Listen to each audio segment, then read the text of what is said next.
Assalomu alaykum. Tog'kon sanoati geologiya vazirligi va tizim korxonalarida 2026-yilning birinchi yarim yilligida korrupsiyaga qarshi kurash sohasida amalga oshirilgan ishlar to'g'risida axborot berib o'taman.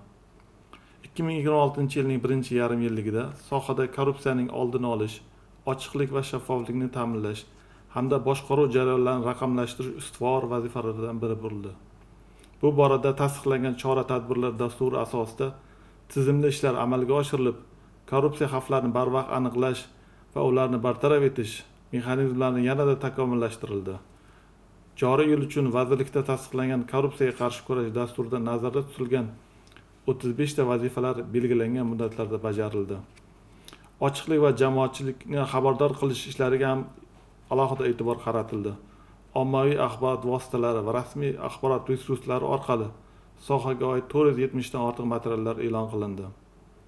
Hisobot davrida vazirlik rahbariyati tomonidan 6 ta korrupsiyaga qarshi tashviqot tadbirlari o'tkazildi.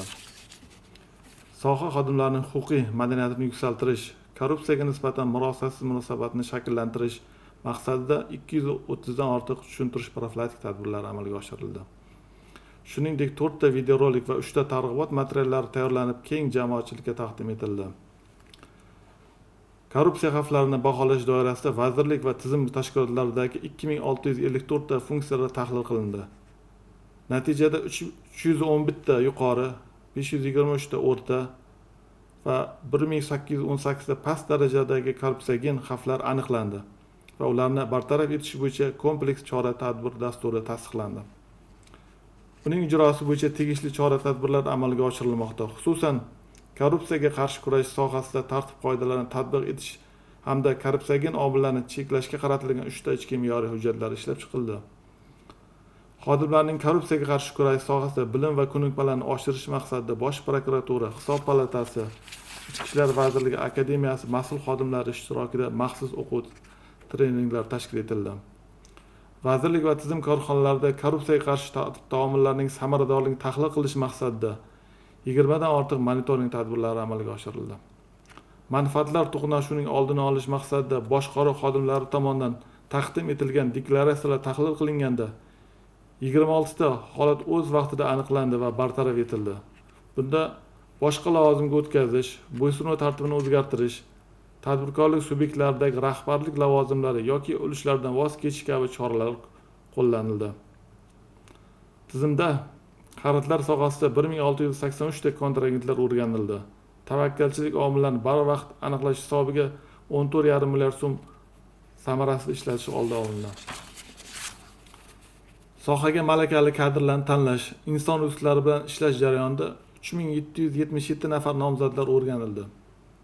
Ulardan 3557 nafari bo'yicha ijobiy xulosalar berildi.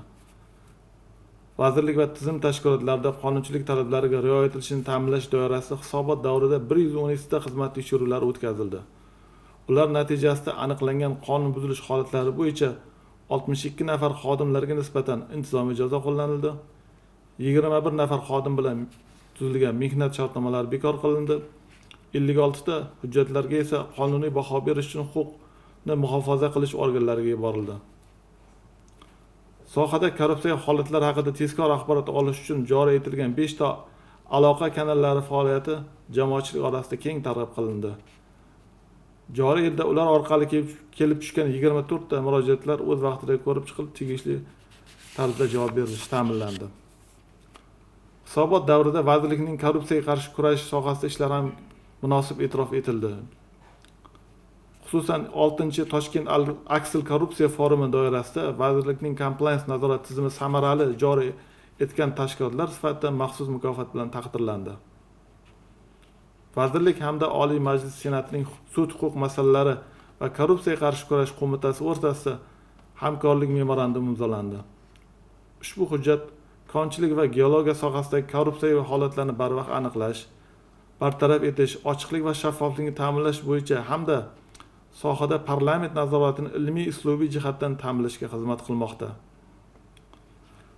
Korrupsiya xavflarini kamaytirishda raqamli texnologiyalarni joriy etish ustuvor yo'nalishlardan bo'lib kelmoqda.